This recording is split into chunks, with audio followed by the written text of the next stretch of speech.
అపోస్తలుడైన పౌలు ఆయన కొలొస్సీ సంఘానికి రాస్తున్నాడు, నువ్వు ఏ పని చేసినా నువ్వు ఎలా పని చేయమన్నాడు అనగా, నువ్వు దేవుని కొరకు చేసినట్లు చేయమన్నాడు. వాక్యం చెప్తే మాత్రము, ప్రార్థన చేసినప్పుడు మాత్రం, పాడినప్పుడు మాత్రం, సంఘములో పరిచయం చేసినప్పుడు మాత్రం దేవుని కొరకు చేయమని కాదు. నువ్వు ఏ పని చేసినా ఈ లోకమైన నాయకుడి కొరకు కోసం కాదు, కానీ నీ యజమానుడైన దేవుని కొరకు చేయమన్నాడు.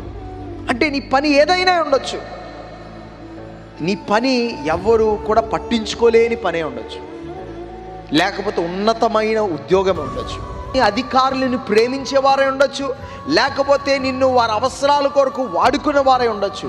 కానీ నీకివ్వబడిన బాధ్యత, నీకివ్వబడిన పనిలో నువ్వు నమ్మకంగా ఉన్నట్లయితే, నువ్వు చేయించిన పనిని నిపుణతతో నువ్వు చేసినట్లయితే, శ్రేష్టంగా నువ్వు చేసినట్లయితే, మనుషులు ఎవ్వరు దాన్ని చూసినా చూడకపోయినా దేవుడు నిన్ను చూచుచున్నాడు గనక దేవుడు నేనేం చేస్తాడనగా ఎక్కడ నిలబడతాడంటండి, రాజుల ముందు దేవుడు నిలబడతాడు, అధికారుల ముందు దేవుడు నిలబడతాడు.